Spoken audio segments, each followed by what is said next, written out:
Essa é a nossa primeira aula sobre desenvolvimento da face e malformações congênitas. A origem da face. A face é formada a partir da 4ª semana do desenvolvimento, ou seja, quando a mulher está grávida, no primeiro mês de gestação, a face começa a ser formada. Ela se origina das proeminências ou saliências faciais, que são elas: proeminência frontonasal, proeminências maxilares, proeminências mandibulares. A frontonasal é única e as maxilares e mandibulares são duplas, são 2 proeminências de cada lado. Aqui nós temos um feto com 4 semanas de gestação. Essa daqui, na letra A, é a visão lateral e aqui é a visão frontal. Na visão lateral, dá para identificar algumas estruturas, como a saliência cardíaca, que vai dar origem ao coração, o cordão umbilical. Aqui vai ser a região onde vai ser formada a face. Olhando essa região aqui, temos essa figura, essa imagem. Dá para a gente distinguir a proeminência frontonasal, que é onde vai se originar o nariz, a parte do meio do nariz, o placóide nasal, que são as asas do nariz. Ele vai se juntar à medida que o feto vai se desenvolvendo, que o embrião vai se desenvolvendo. Esses placóides nasais vão descendo e ocupando uma posição central no rosto. Aqui em rosa temos a proeminência maxilar. E limitado pela proeminência maxilar, temos o estomodeu, que vai dar origem à boca. Vamos ver um resumo do que vai acontecer a partir da 4ª semana. Temos também uma vista lateral de um embrião. Aqui ao lado, a fosseta óptica, placóide cristalino, fosseta nasal. Essa região aqui toda em roxo é a saliência frontonasal. Essa região em verde é a saliência maxilar e a região em rosa é a saliência mandibular. Tudo que estiver em roxo, a partir de agora, vai ser originado pela saliência frontonasal. Tudo que estiver em verde vai ser originado pela saliência maxilar. E tudo que estiver em rosa vai ser originado pela saliência mandibular. Esse mesmo embrião com 4 semanas, uma vista frontal.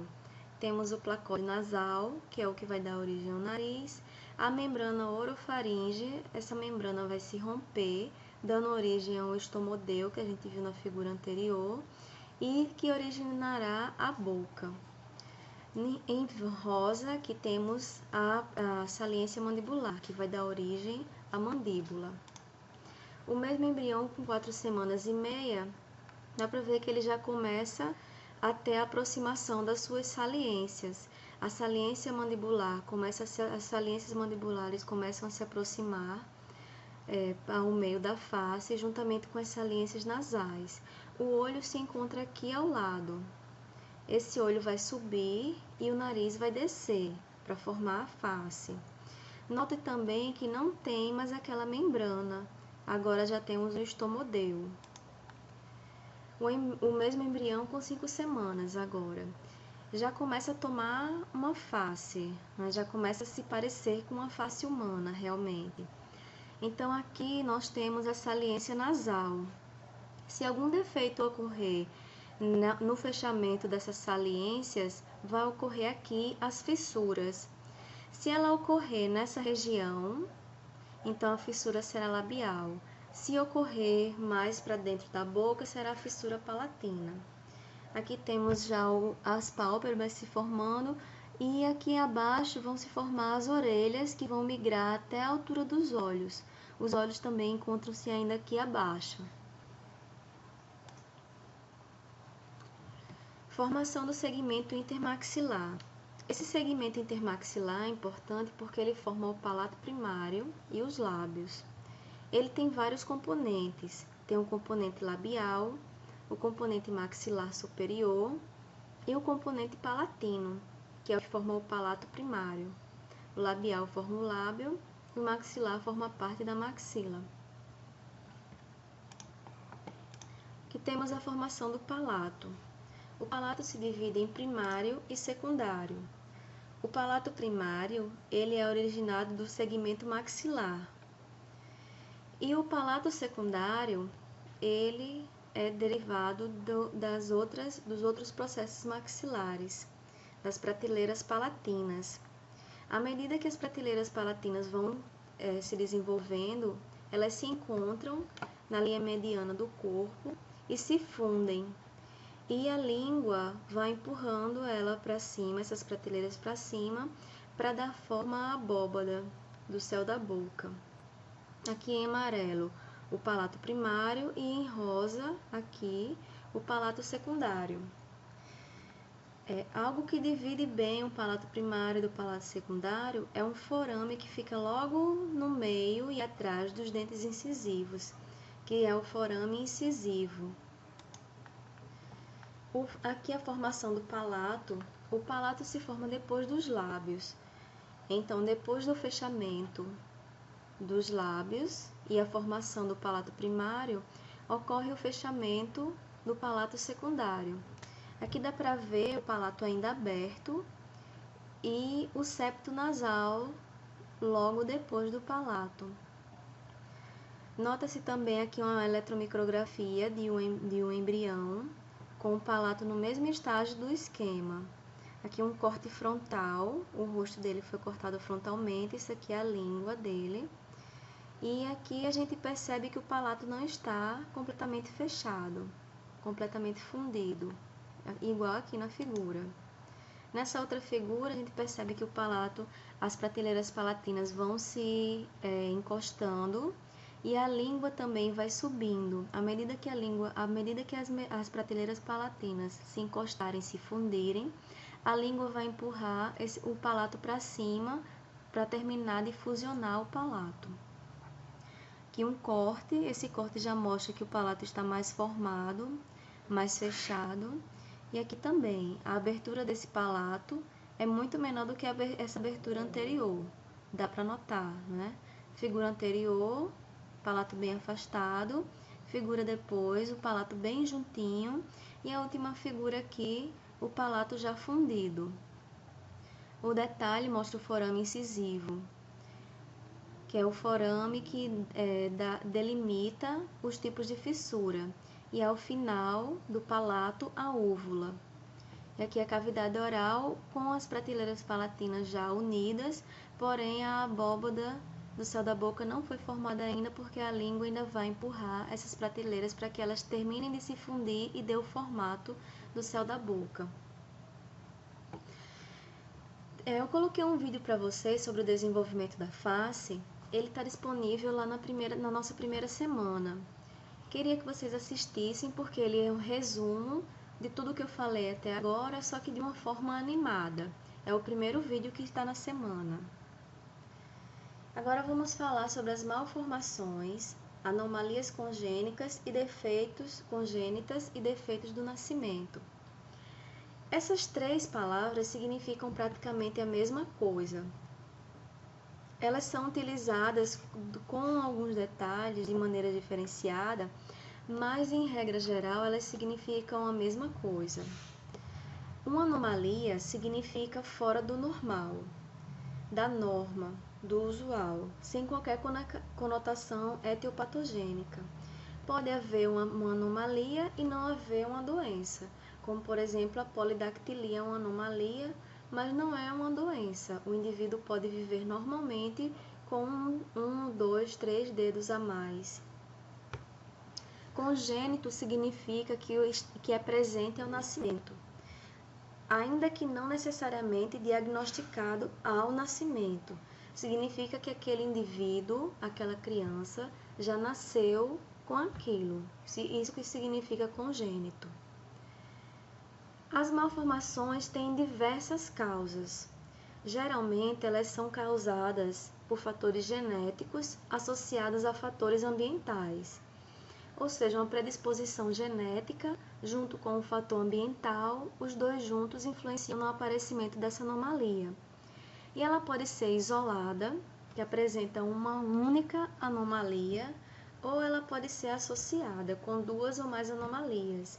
Várias anomalias juntas caracterizando uma doença significam uma síndrome, como, por exemplo, a trissomia do cromossomo 21 causa síndrome de Down, que tem todos aqueles sintomas, a prega simiesca na mão, as pregas epicantais nos olhos, a língua grande, o excesso de gordura, enfim, toda síndrome tem uma série de sintomas e geralmente são de anomalias associadas. Porém, essas anomalias podem estar associadas e não serem uma síndrome. Quanto à morbidade e repercussão clínica das anomalias, elas podem ser menores, são relativamente frequentes na população e, em geral, não acarretam problemas significativos aos portadores, como, por exemplo, a polidactilia. É um dos exemplos. A maioria das pessoas tem algum tipo de malformação, porém, essa malformação não vai influenciar na saúde geral do indivíduo, então elas são chamadas de menores. Se elas trazem consequências clínicas ou estéticas ao portador, como por exemplo o lábio leporino, elas são consideradas maiores. Aqui a gente tem a top 10 de anomalias congênitas mais comum no mundo.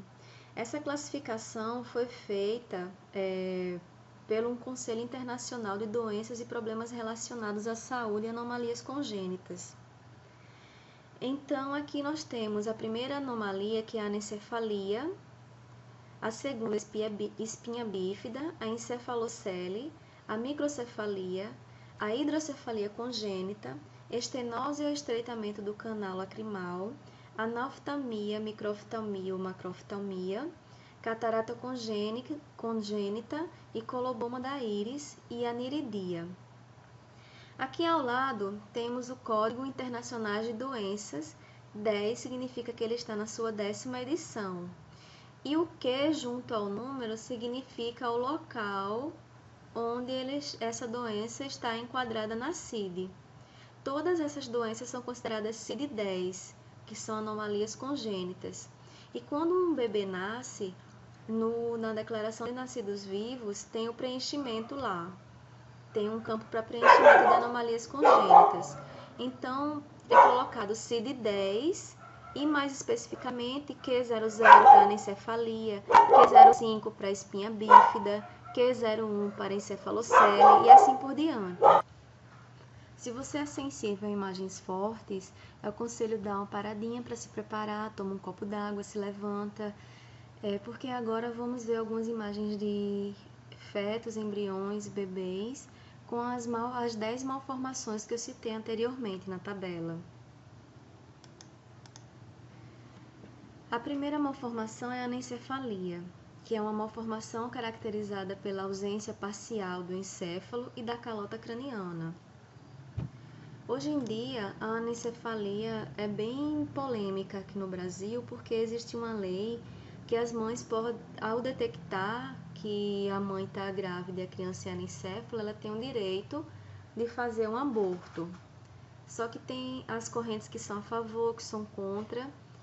Então, é uma doença muito debatida hoje em dia. Aqui um exemplo de um cérebro normal, completo, com a calota craniana, quer dizer que hoje em dia se chama calvária, e o encéfalo completo. Aqui um anencéfalo, que falta parte da calota craniana e só tem parte do encéfalo. Outra imagem frontal de um feto anencéfalo, que não chegou a termo, que não chegou a nascer. E outro exemplo de anencéfalo. A gente percebe que as malformações são classificadas de diversos graus. Existem dos graus mais severos até os mais discretos. Existem bebês anencéfalos que já foi relatado viveram 20 meses. E a maioria dos bebês anencéfalos, eles só sobrevivem ao nascimento, eles nascem e logo vem a óbito. Então, dependendo da gravidade, dependendo da extensão da malformação, então dá para saber se é mais grave ou menos grave. Mas esses bebês não existe caso, registro nenhum de um bebê anencéfalo chegar à vida adulta. A espinha bífida. Diferentemente da anencefalia, a espinha bífida dá para conviver com ela, e muitos adultos que nasceram com espinha bífida se operaram ou ficaram 100% bom ou tiveram algumas sequelas, mas que continuaram vivos. Ela é causada pelo fechamento incompleto da coluna vertebral. Quando isso acontece, o tecido nervoso sai do orifício da coluna vertebral, no caso, formando uma protuberância mole, na qual a medula espinhal fica sem proteção. Dá para ver aqui nesse esquema de uma criança com espinha bífida. Aqui são os ossos da coluna. Esses ossos eram para ter uma continuidade, protegendo a medula. Só que na espinha bífida, ele não tem uma continuidade. Então, se formam as chamadas séries, e como se fosse uma herniação. E nessa herniação, os nervos começam a ocupar essa região. Então, a gente sabe que, comprimindo qualquer tipo de nervo, pode haver paralisia, defeitos em relação à locomoção. A espinha bífida pode acontecer em qualquer região das costas, mas ela é bem comum aqui na região lombosacra, que é entre a coluna lombar e a coluna sacral. Um bebê com espinha bífida, essa região aumentada aqui significa que a coluna dele não tem a ossificação correta, e essa parte, essa herniação, está cheia de nervos. Os nervos dele extravasaram e ficaram aqui. A encefalocele é uma herniação causada pelo não fechamento de alguma parte do osso da cabeça. Tudo que você vê cele no final significa bolsa, significa abertura. Encefalocele é uma abertura no encéfalo. Para maior detalhes, acessar o seguinte site, artesmedicas.com. Aqui tem um vídeo explicando a formação da encefalocele, mas a gente também tem exemplos aqui. Aqui o crânio não foi bem fechado, e nessa região aqui tem massa cerebral, ou seja, parte do encéfalo dele está aqui, nessa herniação. Aqui tem um esquema e nessa figura um bebê com a encefalocele bem proeminente. A microcefalia. Micro significa pequeno, cefalia, encéfalo. E geralmente o ia no final das palavras significa algum tipo de doença. Então, doença do cérebro pequeno. É caracterizada por um tamanho de crânio inferior ao normal e por um insuficiente desenvolvimento do cérebro, o que provoca várias repercussões neurológicas, retardos mentais também, inclusive o óbito em alguns casos.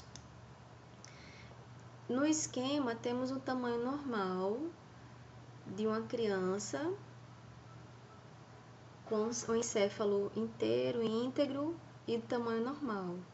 Aqui do lado direito, um encéfalo de tamanho reduzido, chamado de microcefalia. E a foto de uma criança com microcefalia, bem acentuada. Hidrocefalia congênita. Hidro quer dizer água, e cefalia, doença da água no cérebro. Congênita significa que nasceu com ela. A hidrocefalia é o aumento do volume do crânio devido ao aumento do volume das cavidades cerebrais, pelo acúmulo de líquor em seu interior. Líquor é o líquido que banha as meninges, a medula espinhal e o cérebro. Quando a gente tem alguma infecção no líquor, ocasiona as chamadas meningites. Nesse esquema, nós vemos um encéfalo em corte transversal normal. Essa parte em azul são uma das cavidades cerebrais que ela se chama ventrículo. Nessa outra imagem, a gente nota como esse ventrículo, essa cavidade cerebral, está aumentada em relação a essa. Ao aumentar essa cavidade, porque ela fica cheia de líquor, então ela pressiona o encéfalo contra os ossos do crânio. Esses ossos do crânio acabam se dilatando, ficando maiores, e o encéfalo é comprimido contra os ossos do crânio. Aqui um exemplo de uma criança com hidrocefalia bastante severa. A hidrocefalia não tem cura, mas ela tem um controle, que é colocando um dreno nessa região do cérebro para drenar o excesso de líquor ou para o coração ou para a cavidade abdominal, evitando o aumento da calota craniana, evitando o aumento da cabeça. Estenose é o estreitamento do canal lacrimal. Estenose é a mesma coisa de estreitamento. É uma falta de elasticidade. O canal lacrimal, que drena as lágrimas para o nariz, encontra-se colado ou estreitado nesse caso. No exemplo, a gente tem o canal lacrimal, os canalículos, que por onde sai a lágrima. Se você olhar seu olho no espelho, tem um buraquinho aqui embaixo e um buraquinho aqui em cima, que é onde a lágrima sai para o olho. E esse canal lacrimal, ele faz com que a lágrima seja drenada para o nariz e não fique entupido. Quando a criança nasce com esse canal fechado, ela lacrimeja bastante. Geralmente os pais detectam esse problema porque fica sempre um olho com bastante sujeira, a conhecida remela, e ele não para de lacrimar, porque ele não tem esse escoamento para o nariz. Isso é relativamente simples, com massagens ele geralmente é desobstruído se ele tiver apenas colado, ou pode passar por uma microcirurgia, mas não é um problema muito grave, mas é bastante comum, está entre as 10. Anoftalmia, microftalmia, macroftalmia. A, na frente de palavra, significa ausência, falta. Ftalmia, ftalmo, significa olho. Anoftalmia, ausência do olho, ou de ambos os olhos. Microftalmia, o olho tem um tamanho menor do que o normal. E na macroftalmia, o olho vai apresentar um tamanho maior do que o normal. Aqui os exemplos de uma anoftalmia: ausência completa de ambos os lados dos globos oculares. E aqui uma microftalmia. Catarata congênita. A catarata é uma doença geralmente senil, que vai aparecendo à medida que as pessoas vão ficando idosas. O cristalino vai ficando opaco. Porém, algumas crianças já nascem com o cristalino opacificado ou quase completamente opacificado. Aqui tem um esquema de um globo ocular e o cristalino. Nas crianças que nascem com catarata congênita, esse cristalino é parcialmente ou completamente opacificado. Dá para notar nessa foto, aqui pela abertura da íris, o cristalino bem opacificado nesse bebê. Colomboma da íris.